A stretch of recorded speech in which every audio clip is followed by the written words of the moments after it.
Hi, patrons! It's November, it's dark. I hope you're all doing well and staying safe. And today I wanted to talk about the Mysteries Magic Triangle, and that is the character base for a mystery.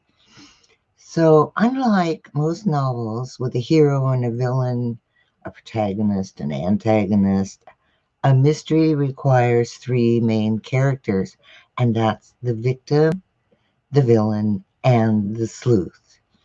And these three characters form the triangle base for any mystery novel because each of these characters plays an important role. Um,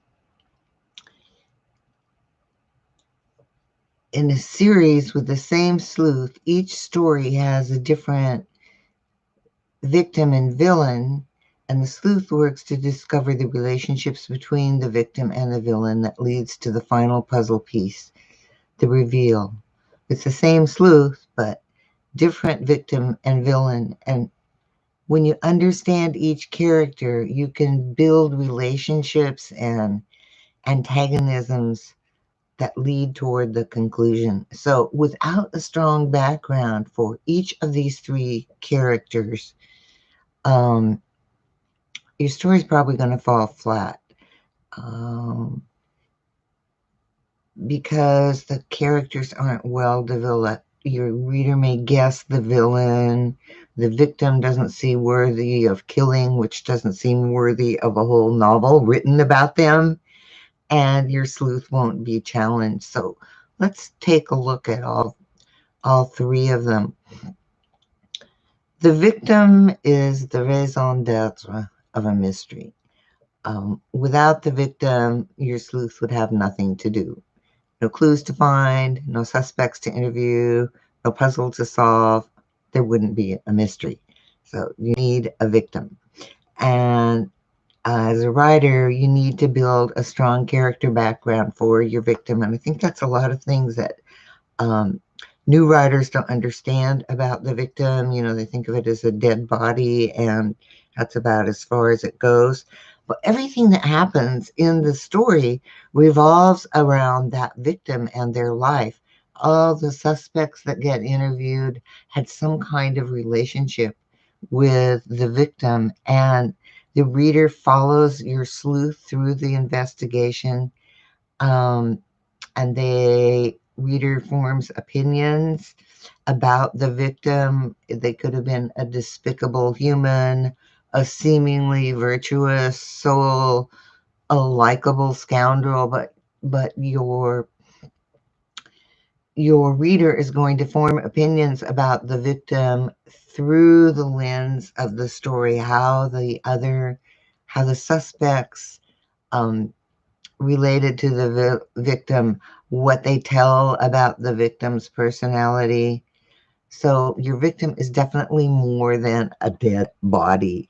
Um, Something they did triggered the murder, and the writer, you need to know why because you're going to play on that through the rest of your story. And then the challenge for mystery writers is creating a villain worthy of your sleuth while keeping them hidden at the same time. In most novels, the reader knows pretty soon who the antagonist is, and there's a battle between the protagonist and the antagonist. In the mystery, everything happens behind the scenes. Everything that the villain does um, is behind the scenes until the end because you don't want to reveal that villain until the very end. It's the last piece of the mystery puzzle that falls into place, and ta-da, your sleuth has done their job.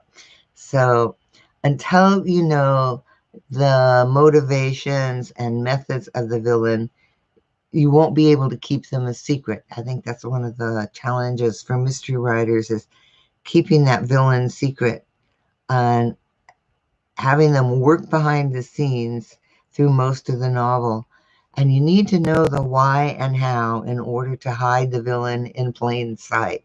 So, in the same way that you do a deep character background on On the victim, you need to really know a lot about the villain because you want them tweaking things and doing things behind the scenes and causing trouble for your sleuth without the sleuth knowing and without the reader knowing who that villain is until the end. And of course, the sleuth is the guy or gal who shines. They're the hero. You need to know more about this character than any other character in your story, and you build tension through the conflict, and you need to know how your sleuth reacts to any situation. So that gives you a lot of freedom in creating the conflicts that they have during the story. But you need to really have a deep understanding of their personality and their quirks and their responses to situations in order to make that sleuth realistic and in order to make those conflicts work. So with a sleuth, you're going to supply them with, that armory of detecting skills, whatever it is they have um, that allows them to solve mysteries. But for the strength of the story, you need to know a lot more about your sleuth. Especially when it comes to their personality. You need to know how they respond to obstacles and conflicts in ways that reflect their character and yet surprise the reader in order to keep the story from being predictable. So, the more you know about the sleuth, the easier it is to put them in all these trying situations and not have the mystery feel predictable, or I knew he was going to do that, or she always X, or whatever it is. So you want to keep the tension going in the story um, with surprises. And the more you know about the sleuth, the better able you are to handle all those different conflicts that come up, that present. And the more you're able to surprise your reader with the depth of your knowledge of the sleuth.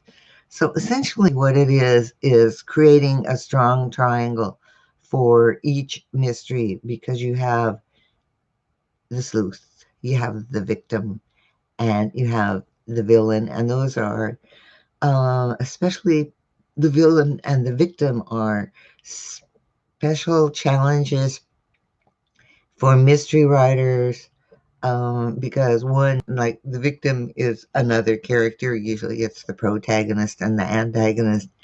And that, unlike most novels, the villain is hidden until the end. Um, Character development is just so important.